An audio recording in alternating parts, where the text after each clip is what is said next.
tardes a todos, qué bueno que nos acompañan. Es emocionante ver este auditorio absolutamente repleto en un tema pues que definitivamente está en la mente de todos. Muchas gracias al Parque Explora por invitarnos, a la Agenda del Mar, muchas gracias a todos ustedes por venir. Hoy vamos a hacer un evento de aproximadamente 1 hora y vamos a tener una dinámica de la siguiente manera: unas 3 presentaciones de nuestros invitados especiales, más o menos 10 minutos por presentación, y luego vamos a hacer una pequeña discusión después de la cual queremos que ustedes también participen. Entonces yo les pediría que vayan inmediatamente desde la primera presentación pensando muy bien qué es lo que quieren preguntarle a los invitados para que después hagamos una fila y lo hagamos posible. Hoy tenemos con nosotros al profesor investigador Elkin Martínez. Él es médico epidemiólogo de la Facultad de Salud Pública de la Universidad de Antioquia en el área de epidemiología ambiental. Bienvenido, Elkin. Tenemos también a Carlos David Hoyos Ortiz. Él es el gerente del CIATA aquí en Medellín, ingeniero civil de la Universidad Nacional, máster en recursos hidráulicos y tiene un doctorado en ciencias de la atmósfera y la tierra. Bienvenido, Carlos. Y finalmente tenemos a Laura Catalina Gil. Ella es funcionaria del área metropolitana del Valle de Aburrá y hace parte del equipo de gestión de la calidad del aire. Bienvenida, Laura. Bueno, para comenzar vamos con el profesor Elkin Martínez. Elkin, 10 minutos. ¿Qué hace un médico epidemiólogo? Lo que hace es mirar los datos de salud de la comunidad y saber qué es lo que está pasando en la comunidad. Traigo un mensaje: en Medellín hay una gran proliferación de enfermedades respiratorias que solo está ocurriendo en Medellín, en ninguna otra ciudad, y que solo ocurre con problemas respiratorios, no con ningún otro problema de salud. Es muy común ver toda esta sintomatología. El que llega a Medellín de fuera o los que están viviendo aquí están familiarizados con este montón de síntomas respiratorios. Próximo. Si uno va a ver de qué consulta la gente, la causa principal, sobre todo en niños, problemas respiratorios. Si uno ve ver cuáles son las urgencias que se presentan en la población general, también en menores de 4 años, lo más común son problemas de tipo respiratorio. Si uno va a ver de qué se incapacita a la gente, qué es lo que hace que no puede ir al trabajo, problemas respiratorios, siempre la primera causa. Si uno va a ver cómo está la mortalidad por enfermedad respiratoria en menores de 5 años, vemos tendencia ascendente en los últimos años.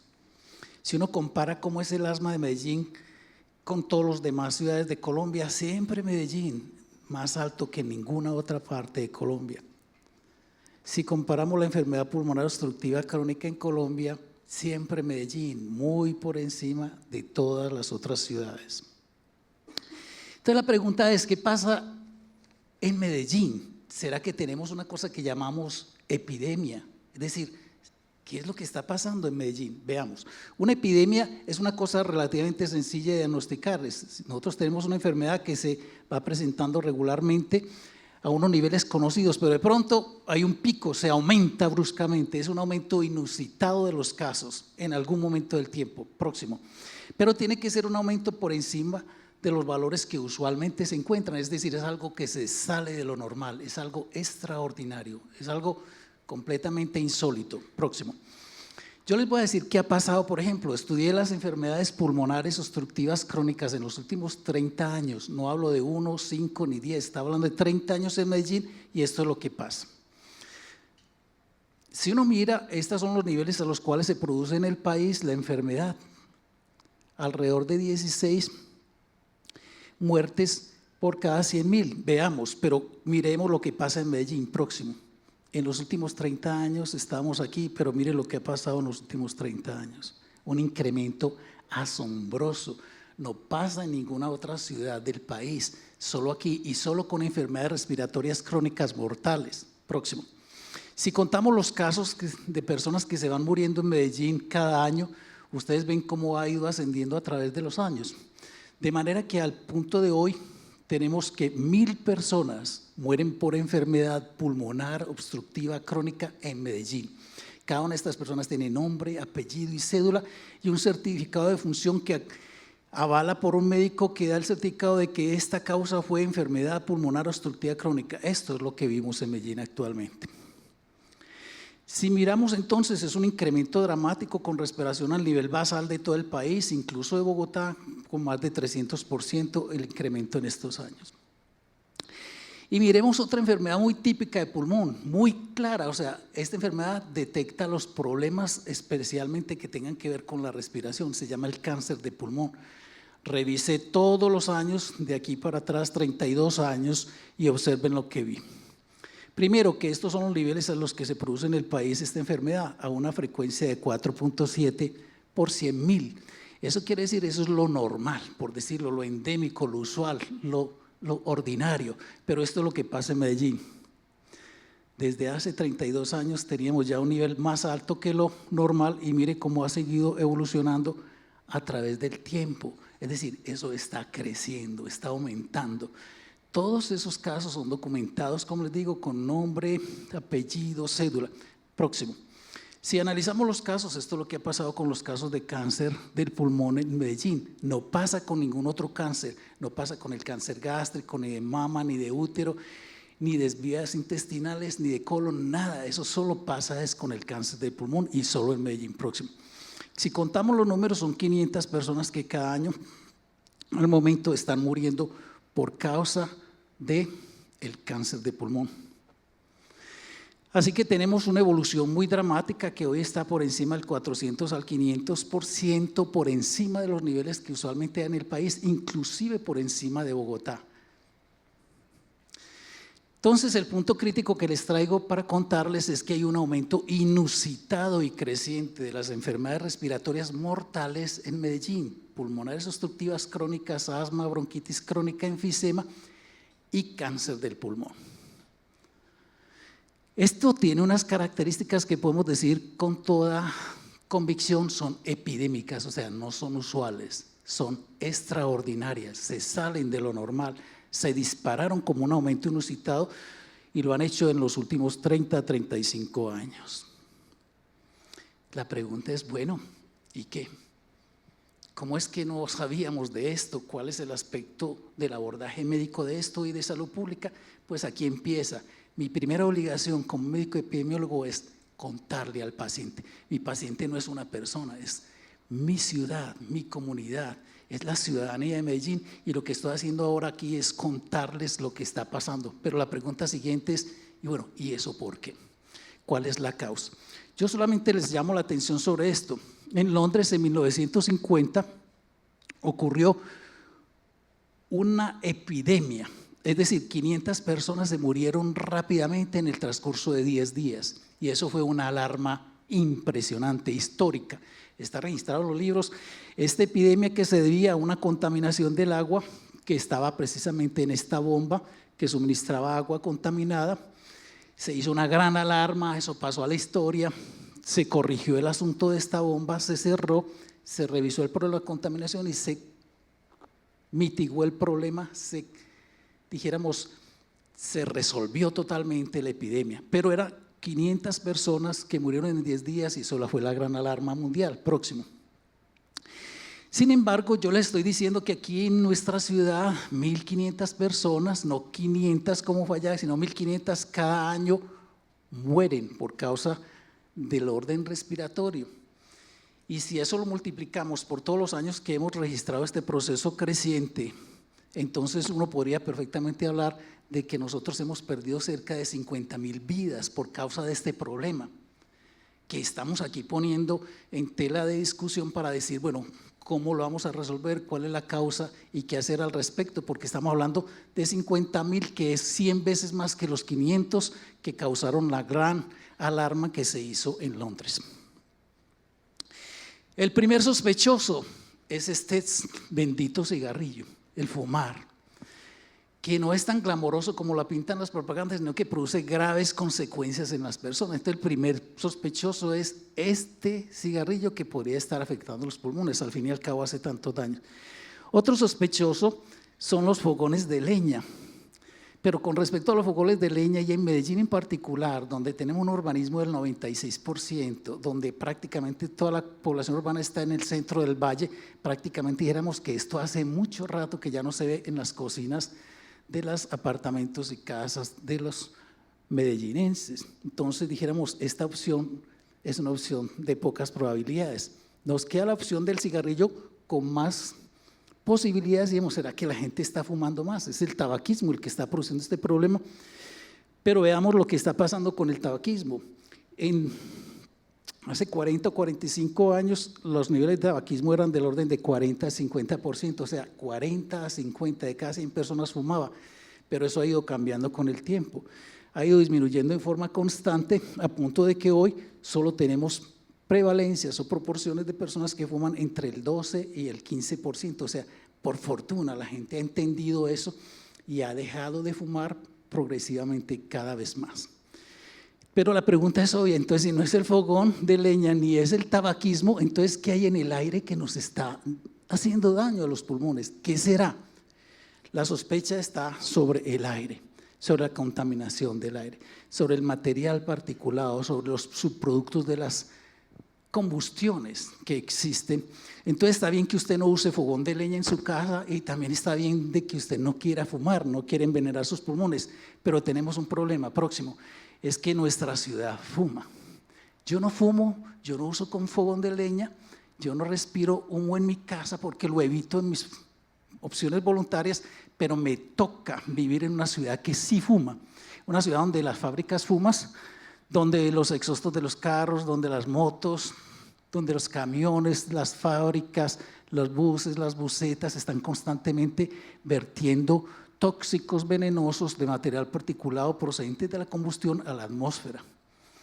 El problema está entonces en que cada vez hay más vehículos, cada vez hay más densidad, cada vez hay más congestión de estas fuentes de combustión que están vertiendo a la atmósfera en forma constante todo el día, desde temprano muchas veces hasta tarde en la noche, una gran carga de material particulado procedente de la combustión. El problema es este que el doctor Carlos nos va seguramente a comentar aquí también de todas estas cosas que pasan en nuestro estrecho valle. Pero un problemita que hemos visto en Medellín y que está derivado especialmente de su forma geográfica, es decir, de ser un vallecito estrecho, con poca ventilación, es que la contaminación que producimos aquí en Medellín, sea poquita o sea mucha, se queda retenida la mayor parte del tiempo en el valle estrecho, poco ventilado. Entonces el problema es ese. Y si hay fenómenos meteorológicos que el doctor Carlos nos irá a contar, pues pueden coayudar a que ese material permanezca más tiempo y esa exposición, ese contacto es el que tenemos la impresión de que nos está causando tantos daños. La Organización Mundial de la Salud hizo este estudio próximo y lo edita en una comparación de todas las capitales y utiliza de comparación el material particulado respirable, o sea, el de 10 micras. Y en ese reporte la Organización Mundial de la Salud compara las capitales de América y a uno le sorprende ver que los niveles de las ciudades americanas están por el lado de 25. Una ciudad tan grande como Sao Paulo con 20 millones está aquí en 48. Quito, que es una ciudad con unas características similares a las nuestras, 54. Distrito Federal de México con 18, 20, 22 millones, marcando 64. Bogotá marcando aquí 66. Santiago de Chile, que ha sido una ciudad que hace 20 años está en un activismo grande en contra de la contaminación, se reportaba aquí con 74, pero en esa publicación de la Organización Mundial de la Salud se veían dos referentes, Medellín marcando 93 microgramos por metro cúbico de material particulado, en esa época en que se contrastaron todas estas capitales, y una advertencia de que los niveles críticos que la Organización Mundial de la Salud establece son por debajo de 20 y por debajo de 10 en exposición a material particulado muy finito de orden respirable de 2.5 micras. En todo caso, en este reporte, la Organización Mundial de la Salud contrastaba las ciudades de América y nos ponía en una situación crítica. Próximo. La situación crítica es que Medellín está dentro de esas ciudades más contaminadas, es una de las más contaminadas, si no la más, y no es tanto por la cantidad de contaminantes que se generan, sino por las características geográficas y meteorológicas que hacen retención de ese material. Mi conclusión al final fue esta para terminar. Aquí tenemos 1.500 personas que mueren por causa respiratoria. Les debo decir que cuando se muere una persona por causa respiratoria, asociada a este problema se mueren 2 por causa cardiovascular, porque hay unas partículas tan pequeñas de una micras que son ultrafinas que se logran meter a la sangre e inducen la formación de un trombo, y si la persona tiene alguna estrechez en la red arterial, se ocluye y se produce un infarto cardíaco y un infarto cerebral. Así que si este es el número de personas que mueren por enfermedad respiratoria, 6 cada día en Medellín por esta causa, pues estarían muriendo otras 8, 10 o 12 por causa cardiovascular asociada al mismo problema, y especialmente las partículas ultrafinas que logran entrar hasta la sangre próxima. Para terminar entonces, ¿qué hacemos? ¿Qué hacemos? Los médicos en el área ambiental decimos esto con respecto a alguien que está, dijéramos, un sitio donde se produce mucho acerrín o mucho polvo o donde hay mucha erosión, decimos protéjase. Como usted está metido en ese ambiente, tiene que hacer una protección inmediata. La protección inmediata es poner una barrera entre su respiración y el medio que contamina. ¿La razón cuál? Es principalmente porque una vez que esas partículas se meten en el pulmón, ya no vuelven a salir. Tengan muy presente esto. Es mi obligación contarles esto. No es el polvo que cae sobre su mesa, que usted lo limpia, cuando se acumula, no hay problema con eso. Pero el polvo que logra penetrar hasta el fondo de los pulmones, ese no vuelve a salir. Por eso los daños pulmonares siempre son acumulativos, crónicos, hasta que un día hay un taponamiento, un basurerito allá dentro de cada uno de los alvéolos, y ahí es cuando se produce la obstrucción y el problema mortal de la bronquitis crónica, de la fibrosis, etcétera, o la irritación con el cáncer de pulmón. Próximo, hay una cosa con respecto al aire. Usted puede dejar de comer un tiempo, puede dejar de tomar agua un tiempo, pero usted no puede dejar de respirar ni siquiera 1, 2 o 3 minutos. El aire es tan esencial a la vida que no podemos prescindir de él ni siquiera por unos breves minutos. Así que estamos en un punto en que no podemos dejar de respirar, tenemos que respirar el aire que haya en nuestro entorno, y si ese aire está contaminado, nos toca obligatoriamente y forzosamente que respirarlo. Lo que les estoy diciendo no es problema sencillo, estoy hablando de enfermedades que taponan el pulmón, que producen una muerte lenta por asfixia, son enfermedades pulmonar obstructiva crónica de gravedad, están afectando a un número muy importante de nuestros conciudadanos, de hecho nosotros también, y causan muerte, son enfermedades extremadamente graves. Eso es una epidemia, yo les digo como médico epidemiólogo, es una epidemia, es una cosa que se salió de los controles, que se salió de los niveles ordinarios de enfermedad, y es una epidemia mortal, si bien ustedes han visto viene creciendo desde hace 30 a 35 años. Para finalizar, les digo, mi obligación moral como médico, como cuando tengo pacientes, es decirles, este es el problema, sentémonos aquí a pensar sobre él, veamos qué vamos a hacer. Nos sentaremos a esperar que más gente siga muriendo y que algún día seamos nosotros o nuestros parientes más cercanos, nuestros seres amados, nuestros hijos, o vamos a hacer algo al respecto. Porque lo único que sí les puedo asegurar es que el ser humano, para vivir saludablemente, necesita oxígeno puro. Es indiscutible que necesitamos aire puro para vivir. Muchas gracias. Muchas gracias, profesor Elkin. Es evidente que nos estamos matando y tenemos que hacer algo al respecto. Vamos a ver si de pronto después de estas 2 presentaciones siguientes y con la conversación con ustedes encontramos aunque sea un par de estrategias para contribuir a la solución de este problema. Seguimos con Carlos. Carlos, adelante. Primero agradecer la invitación del Parque Explora, de la Agenda del Mar y a todos la presencia. Estos temas, si hace 3 años estuviéramos aquí hablando de calidad del aire, no estaría tan lleno el auditorio como está hoy.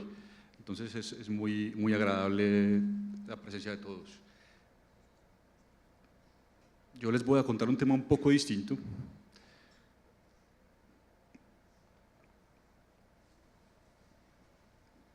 Un tema que también es muy relevante y causa algo de curiosidad. Primero, quisiera enmarcar esta presentación que sigue dentro de un esquema general de pensamiento, es decir, la contaminación que tenemos en la ciudad de Medellín y en cualquier ciudad del mundo depende de muchos factores, depende obviamente de las fuentes de emisión, desde las industriales, las móviles, etcétera, algunas de ellas que las mencionó el doctor Elkin, depende de las políticas y demás, pero también depende de algo que no podemos controlar y es el estado de la atmósfera. La estabilidad atmosférica, hablábamos antes acá de que ustedes entraran, de que la estabilidad atmosférica es un concepto muy importante a la hora de emitir. Y yo les pongo un paralelo antes de empezar, piensen en un alcantarillado de agua lluvia, lo vemos funcionar hasta ciertas intensidades, hasta ciertos aguaceros, vemos que el alcantarillado que hay cerca de nuestra casa evacúa muy bien el agua lluvia, llega un momento, llegan ciertas intensidades de lluvia que ya no, que ya empezamos a ver el agua pasar por la superficie de la calle.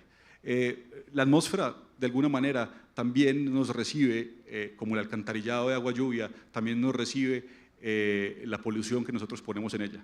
Y tiene ciertos límites. Esos límites no son tanto de capacidad, como es en el caso del alcantarillado de agua lluvia, sino de la habilidad de la atmósfera de mezclar el aire contaminado de la superficie en la vertical. Esa habilidad hoy en día la tenemos muy bien monitoreada en la ciudad de Medellín y el área metropolitana. Si en algo ha crecido las entidades públicas en nuestras regiones en el monitoreo, y eso nos ayuda mucho a saber cuál es la capacidad real de la atmósfera para mezclar la contaminación, y eso hay que tenerlo en cuenta. La meteorología, el estado atmosférico es fundamental. A veces no solamente depende de lo local, no solamente depende de ese estado atmosférico que finalmente lo controla la temperatura en la altura en la atmósfera, a veces depende de otros factores. Y hoy les queríamos contar justamente el tema del evento de contaminación que fue muy curioso, muy llamativo y en el cual la sociedad y las redes sociales se manifestaron inmediatamente. Fue el evento de contaminación del 27 de junio del 2014. Así se veía la ciudad, múltiples fotos en las redes sociales desde diferentes ángulos, todas nos mostraban más o menos lo mismo. La visibilidad disminuida. Yo los invito a ver un par de videos. Este no es del 27, lo que vamos a ver es del 23 de junio y los invito a concentrarse en lo que ven, justamente.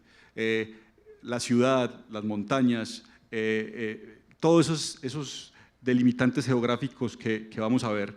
En el transcurso del amanecer del 22 al 23, desde Santa Elena, estamos mirando desde Santa Elena, donde queda el radar meteorológico que controla con el que podemos medir las lluvias de la ciudad. Miren cómo vemos de bien las laderas occidentales de la ciudad, como un poco más allá alcanzamos a por lo menos ver las construcciones de la ciudad.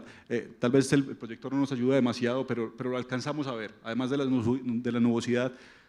De pico a pico hay más o menos 35, 40 kilómetros. Esa es la visibilidad, eso es lo que estamos viendo en ese video. 23 de junio, ahora les invito a ver lo mismo del 27 de junio. Van a ver nuevamente el amanecer y difícilmente vamos a ver la ladera occidental de la ciudad. Entonces, la pregunta inicial de todos, no solamente de la mayoría de las personas que por redes sociales nos preguntaban, sino de nosotros mismos, es ¿qué está pasando? Esto es un tema, como les decía ahora, local, es un tema de emisiones industriales, es un tema de emisiones de fuentes móviles, es un tema de estabilidad atmosférica, es decir, que la atmósfera todo el tiempo ha estado estable y no ha dejado que los contaminantes se mezclen en la vertical, o qué más puede ser. Como dicen los cómics por allá cuando yo veía la Liga de la Justicia era, y mientras tanto, esto pasaba en el África. Mientras que el 23, les acaba de mostrar, teníamos perfecta visibilidad en la ciudad de Medellín, en el Valle de Aburrá. Lo que ustedes ven ahí es el límite del continente africano y el océano Atlántico. Esto es una foto satelital tomada por el satélite MODIS, por el equipo MODIS. MODIS realmente no es un satélite, es un equipo que está volando permanentemente en los satélites Aqua y Terra de la NASA, que nos permiten ver en múltiples rangos de longitudes de onda, una de ellas la visible, o múltiples de ellas las visibles, la arena que hay en este momento sobre el Atlántico. Eso evolucionó, eso se mueve desde África, desde el este, desde el oriente, hacia el occidente y pasa por encima del océano Atlántico. Ese es el 23, este es el 24, ya lo ven un poco más en la mitad del océano. Miren en la esquina inferior izquierda ya se alcanza a ver el continente americano. Y ahora les voy a cambiar un poco ya no los voy a dejar en ver en longitud visible.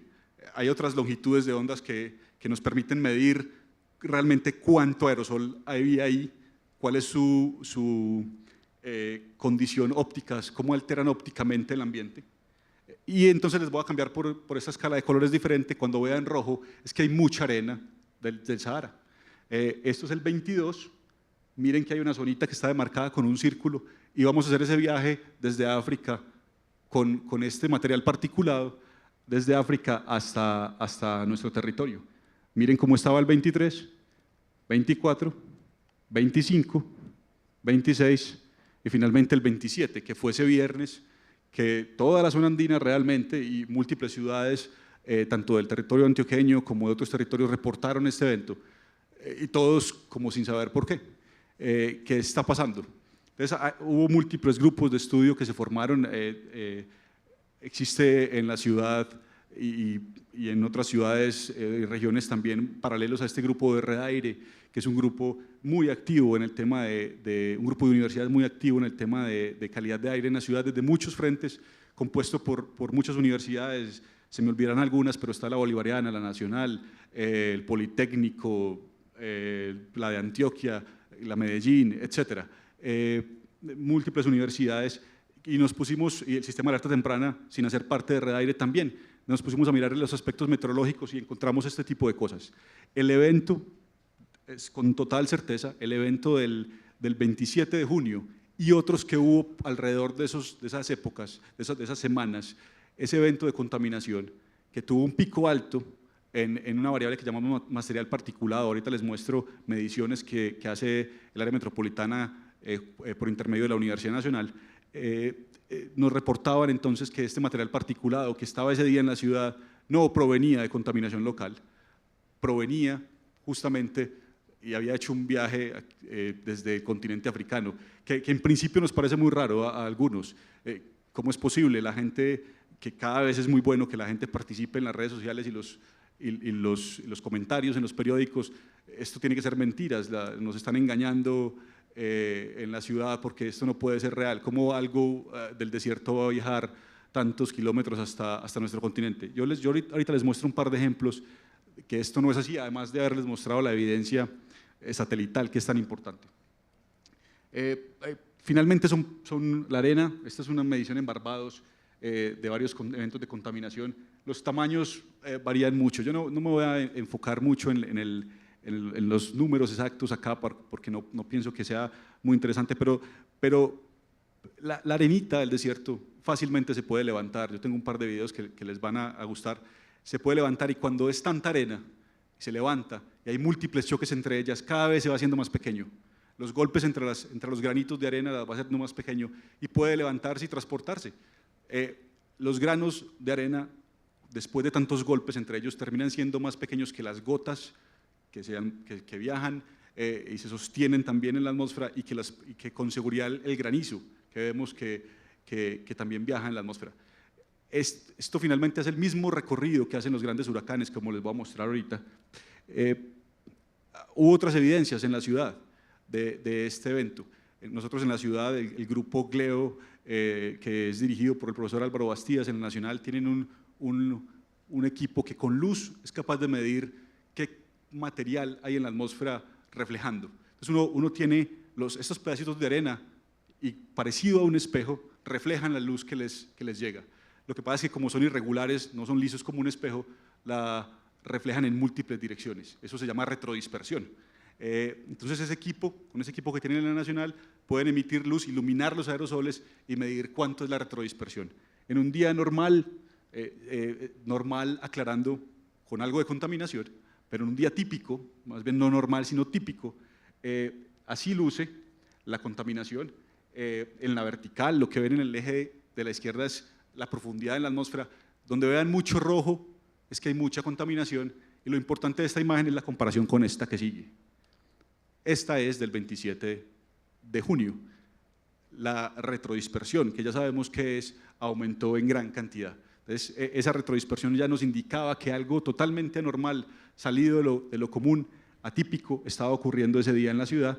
Y otros equipos que tienen, en colaboración con la NASA, en la misma Nacional, nos mostraban que los tamaños Los tamaños de esas partículas no corresponden a tamaños de combustión, valga la redundancia, de combustibles fósiles, sino más bien tenían que venir de otras fuentes que posiblemente eran unas canteras. Las canteras, pensaría uno, también pueden emitir ese tipo de tamaños, pero cuando ya lo combinamos con la evidencia satelital, con de dónde vienen todo este tipo de, como vimos en el satélite, de dónde vienen estos contaminantes, sabíamos a ciencia cierta que no era entonces un contaminante local. Otro grupo de la Nacional, el grupo de Calaire, dirigido por la profesora Carmen Elena Zapata, nos compartió esto, le compartió con el área metropolitana. La gráfica de arriba es la más importante. Típicamente, un día típico en Medellín, la cantidad de material particulado es esa. Ese es el promedio de todo el año. La línea azul, y lo que vemos ahí son las diferentes horas del día. Entonces, ese pico entre las 7 y las 10 de la mañana es muy asociado al tema del transporte, pero miren la raya negra del 27 de junio, totalmente atípico. Esos que estaban midiendo la red de monitoreo de calidad del aire era definitivamente entonces asociado con el tema del transporte de material particulado a las arenas del desierto. Esto no es tan raro, no es tan loco. Así ve uno el desierto del Sahara desde la Estación Espacial Internacional. En ese momento hay ahí una tormenta de arena, y este que sigue es un video aficionado, local, en algún lugar del desierto del Sahara, y lo que ustedes ven ahí en este momento es una tormenta de arena. Eso tiene, si lo comparamos con edificios, cientos de pisos de altura, parece muy cerca, pero no lo es, y se forma por perturbaciones en la atmósfera que logran levantar, como si ustedes vivieran en un arenero cuando estaban pequeños, o al lado de una cancha de fútbol de arena, aunque yo miro aquí el promedio de edad es muy bajo y ya les tocaron canchas sintéticas, pero a los que nos tocaron canchas de arenilla, cualquier medio ventarrón sabíamos que teníamos ya problemas para la visibilidad y demás. Así luce esto, y como pensé que la audiencia no iba a ser tan joven, pues el desierto del Sahara tiene un área de lo que dice allá en kilómetros cuadrados, y eso más o menos corresponde a 1.175 millones de canchas de fútbol. Entonces, imagínense en el potencial que tiene de generar tormentas de este estilo, que afectan, ahí vemos pequeño las Islas Canarias, por ejemplo, permanentemente. Esto pasa muchísimas veces al año, solo que casi nunca llegan a Medellín. Este fenómeno está asociado a algo que se llama ondas del este africanas. Salen más o menos cada 5 o 7 días, y en la temporada de un año ocurren más o menos 90 ondas del este permanentemente entrando al Atlántico. Algunas de ellas se convierten luego en huracanes, y esa precipitación asociada al huracán lava la arena. Hay un comentario que se me iba a escapar, y esto es importante, yo no soy experto en ese tema, pero mucha de esta arena, en otras épocas del año, llega al Amazonas. Esta arena es rica en fosfatos. Según entiendo, uno de los grandes problemas del Amazonas, a pesar de su exuberancia, si no tuviera esta alimentación de estas arenas, sería muy pobre en fosfato. Esto alimenta permanentemente, y esto lo ha pasado así por los siglos de los siglos. Finalmente, no es tan raro, el Amazonas depende de su existencia de entrada de arena del desierto del Sahara. Cuba, esto es una estadística del 2002, permanentemente tiene estos eventos. Lo que hay en esa gráfica es el porcentaje de días mes a mes que tienen en la atmósfera monitoreada arena del desierto del Sahara. Estadísticas del 2002, mayo, junio, julio, agosto, 100% de los días de esos meses del 2002 tuvieron encima arena del Sahara. Si uno mira noticias no tan profundas, en Miami, por ejemplo, alcanzan a ver un día afectado por ondas del este, otro día sin las ondas del este, desde el mismo punto de vista. Y si uno va y mira modelaciones por computador basadas en datos, lo que ve es esto. A la derecha tenemos el continente del Sahara, y permanentemente hay una entrada de humedad. Entonces, para ir terminando, así lucen las ondas del este. Esto es humedad en la atmósfera. Cada uno de esos puntos rojos es una onda del este diferente. Les decía que hay 90 de ellas al año. Y este tema de ese transporte no es tan raro, finalmente de ahí nacen los huracanes y estas son las trayectorias de los huracanes que vemos en el Atlántico. Casi todas las ondas del este viajan de esa manera. Lo que pasa es que este año en particular, digo posiblemente asociado al fenómeno del Niño, las trayectorias de las ondas del este han estado más bajas en latitud y por eso varias de ellas nos han afectado. Entonces, la invitación es que sigamos mirando ese tema como un tema multivariado, un tema que no depende solamente de nuestro comportamiento, que es muy importante, pero que tenemos que entender que tenemos fuentes internas al valle y fuentes externas al valle, que cuando entran al valle, por temas de la configuración geográfica y topográfica del valle, permanecen ahí más tiempo que en otras ciudades y finalmente nos afectan también la salud. Posiblemente no tanto, este material particulado no tanto como la combustión industrial y vehicular por el tamaño de las partículas, pero también tiene efectos que hay que considerar en el largo plazo. Yo los dejo por ahí, no es tan raro, no solamente pasa en el Atlántico. En Estados Unidos es frecuente ver el tema de entrada de aire del desierto de Gobi en el continente asiático, que viaja permanentemente hasta el territorio norteamericano. Ahorita molestábamos por acá Pasito, que es ejemplos más de la globalización. Esto ha pasado, como les decía, siempre, es un tema absolutamente natural y con eso los dejo para la siguiente presentación.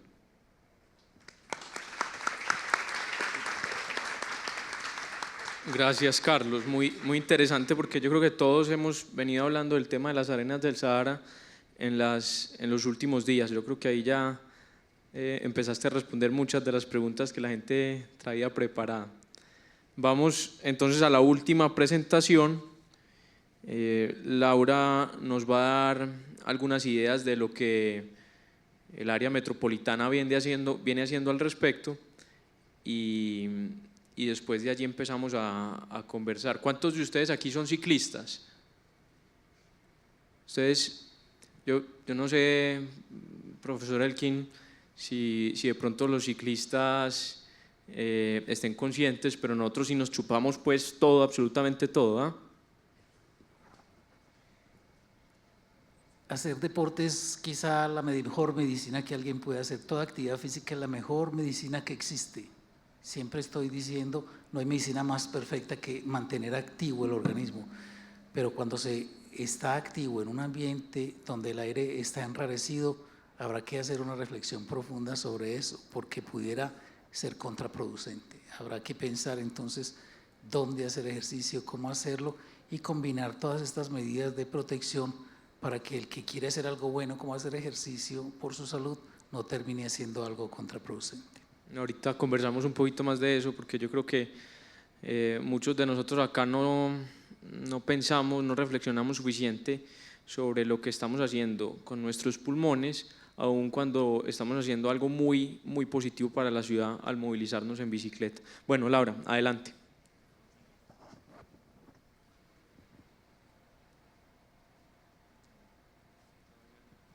Hello. Muy buenas noches. Agradecerles también la invitación. Para el área metropolitana este es un espacio muy importante para darles a conocer un poco la tarea que venimos desarrollando en el tema de calidad del aire. El tema de calidad del aire de pronto porque es un recurso un poco más intangible que otros recursos.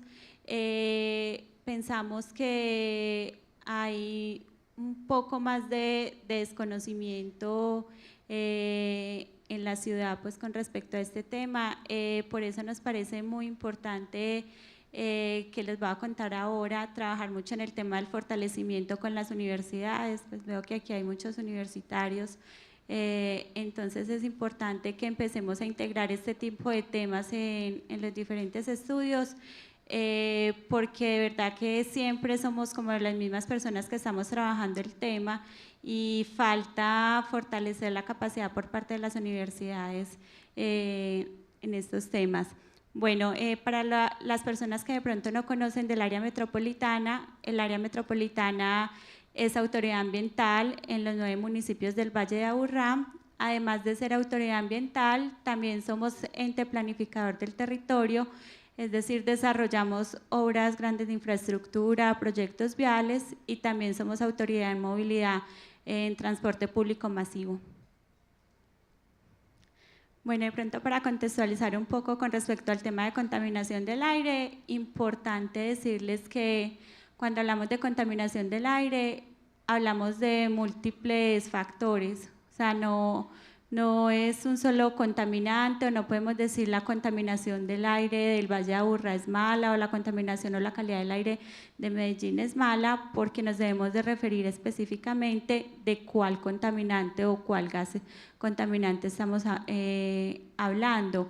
Nosotros en el área metropolitana hemos encontrado, y a través de la red de monitoreo de calidad del aire, que tenemos problemas con las partículas, con el material particulado, el PM10, que son las partículas que miden 10 micras, pues es mucho más pequeño que el diámetro de un cabello humano, y con el PM2.5, que son partículas muchísimo más pequeñas, ¿cierto? Que estas son las partículas, como decían ahora los compañeros, son las que pueden llegar hasta el torrente sanguíneo y causar problemas importantes en la salud de las personas. Otro problema importante que hemos detectado en la red de monitoreo de calidad del aire es el tema del ozono.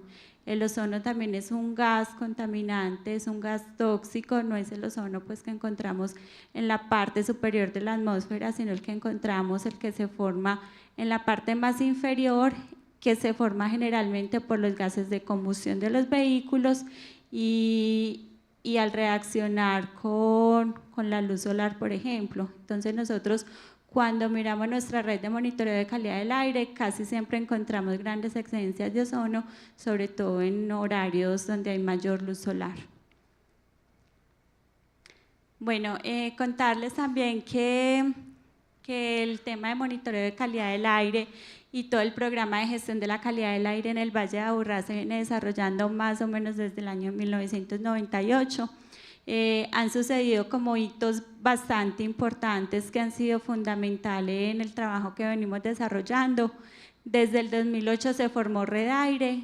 Redaire es una red de cooperación científica que está conformada por las diferentes universidades de la región y por las diferentes entidades públicas, área metropolitana, municipio de Medellín, Corantioquia.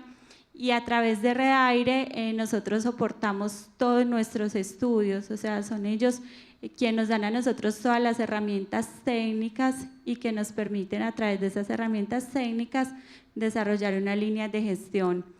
Con Redaire también se inició la red de monitoreo de calidad del aire en el Valle de Aburrá. Desde el 2008 estamos con esta red ya más sistematizada, ya con un mayor control de calidad, y actualmente es operada por la Universidad Nacional de Colombia, sede en Medellín. En el año 2007 fue un hito muy importante porque se firmó el Pacto de la Calidad del Aire. El Pacto de la Calidad del Aire fue un reconocimiento público de la problemática, es decir, son muchos los actores que tienen que intervenir en esta problemática. Entonces reunimos sectores, sector transporte, sector comunidad, sector industria, sector público, para firmar un pacto y fijar unos compromisos. A partir de ese pacto por la calidad del aire se logró un objetivo muy importante, y es que logramos que Ecopetrol mejorara o adelantara los calendarios de desulfuración de la calidad del combustible en diésel y de gasolina. Es decir, la gasolina o el diésel tiene un porcentaje de azufre. El azufre es un tema que es bastante impactante en la calidad del aire.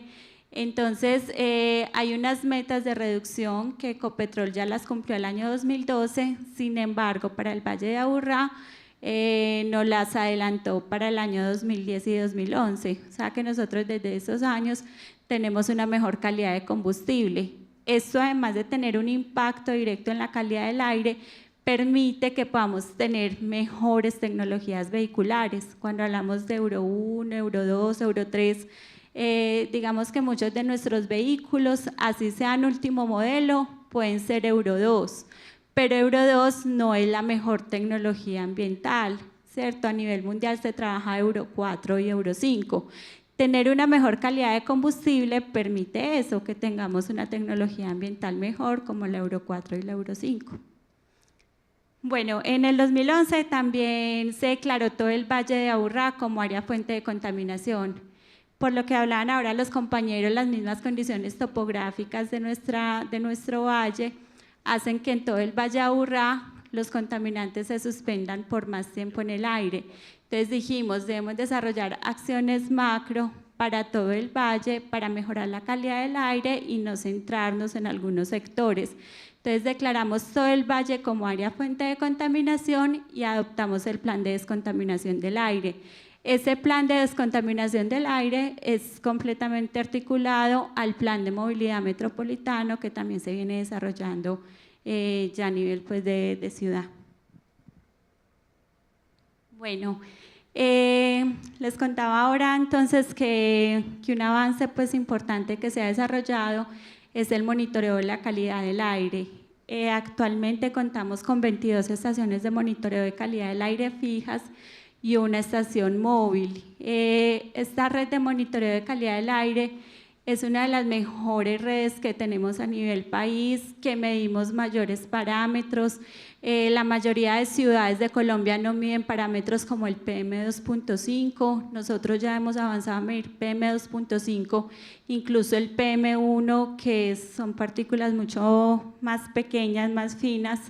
Es una red que la mayoría de los equipos es automatizado, el 78% de la red es automatizada, entonces recibimos los datos en tiempo real en un centro de control que tenemos en el área metropolitana. Esta red es operada por la Universidad Nacional. La Universidad Nacional asimismo se acompaña de la Universidad de Antioquia, que está acreditada en todo el tema de análisis de los datos, que eso es una pues, de las características importantes que hay que tener para tener una buena calidad de los datos. Estas son como algunas fotos de las estaciones que tenemos. Muy importante contarles que la ubicación de estas estaciones obedecen a una clasificación. Nosotros tenemos estación de tráfico, son estaciones que están más a nivel de piso, que mide directamente el impacto del tráfico vehicular.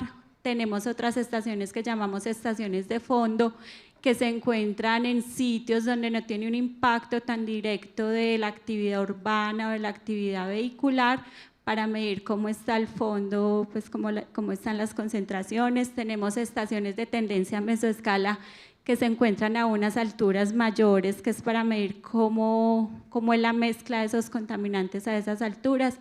Entonces, por eso, y les hago énfasis en esto, es porque constantemente nos están comparando con otras ciudades o con otros países, pero en el momento de hacer esas comparaciones hay que tener en cuenta estos factores que son claves. No todas las ciudades miden lo mismo, no todas las ciudades tienen las estaciones con el mismo objetivo que tenemos nosotros, y por eso muchas veces si nosotros estamos midiendo una estación de tráfico y nos comparan con otra ciudad donde es una estación de fondo, los datos pues no van a ser coherentes. En esta gráfica les queríamos mostrar, pues yo no sé si se ve bien, pero es contarle cómo nos comparamos en el tema de PM10 y PM2.5 con otras ciudades. Al lado izquierdo está el tema del PM10, vemos ciudades, qué pena es que estoy como ciega, como Santiago de Chile, Ciudad de México, pues que han sido más reconocidas a nivel mundial por los niveles de contaminación, que los niveles pues están más por encima de Medellín, que incluso Bogotá en términos de calidad del aire, los niveles de PM10 también se encuentran por encima de Medellín, mientras en esta gráfica que es de PM2.5, sí vemos que Medellín es una de las ciudades que está en el tercer lugar y que pues tiene mayores problemas que otras ciudades. Pero ahí, por ejemplo, nos comparan con San Juan de Puerto Rico. Allá estuvimos indagando hace poco, que tuvimos una visita del Banco Mundial y nos contaban que tienen una sola estación de monitoreo de PM2.5 y que está ubicada en un sitio donde no tiene una influencia directa pues, del tráfico. Entonces San Juan está, por ejemplo, muy por debajo de los límites permisibles por la Organización Mundial de la Salud.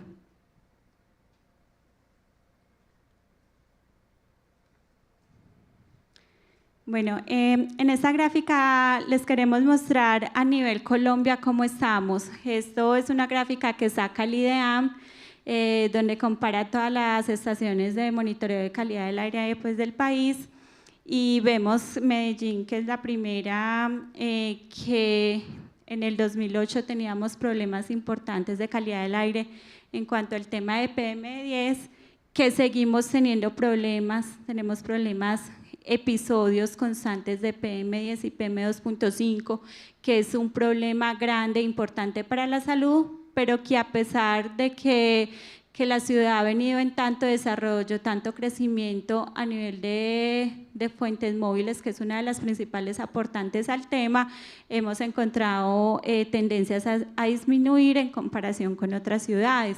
De hecho, el IDEAN y el Ministerio pues llevan el ejemplo a otros sitios donde muestra que las acciones que ha venido desarrollando la entidad, pues acompañada obviamente de las administraciones municipales, han impactado en el tema de calidad del aire a lo largo de estos años.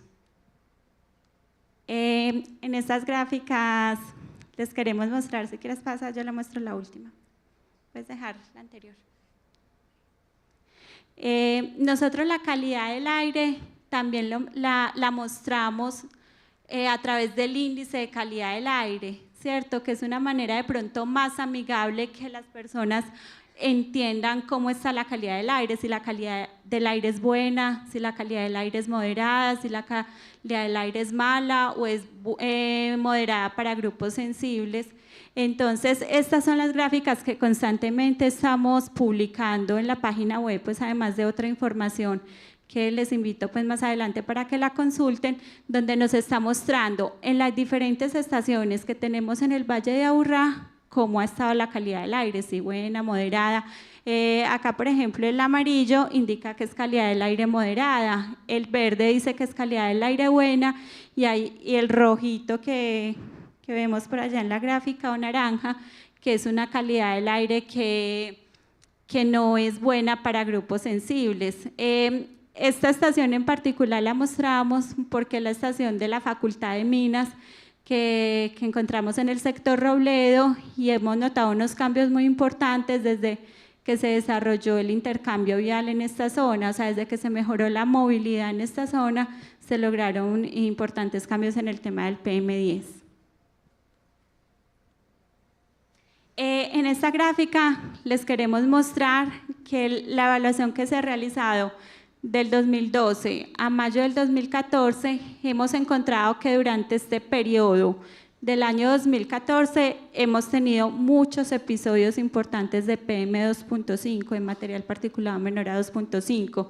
Encontramos episodios que no los hemos tenido en otros años. Ahí está en cada gráfica la comparación año a año de los episodios. Entonces también reconocer que tenemos una problemática, que este año la hemos visualizado de manera más constante estos episodios, y que obviamente este contaminante genera grandes problemas en la salud.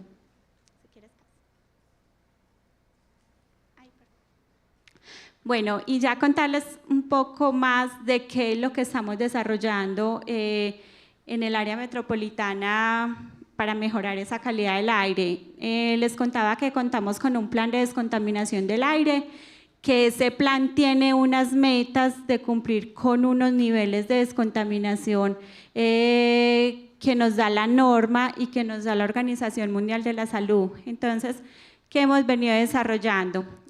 Les contaba también que detectamos que las fuentes móviles es el principal problema, la principal fuente de emisión, sin desconocer las fuentes fijas, pues que son las industrias, pero que nuestras acciones se han enfocado al control de estas fuentes móviles.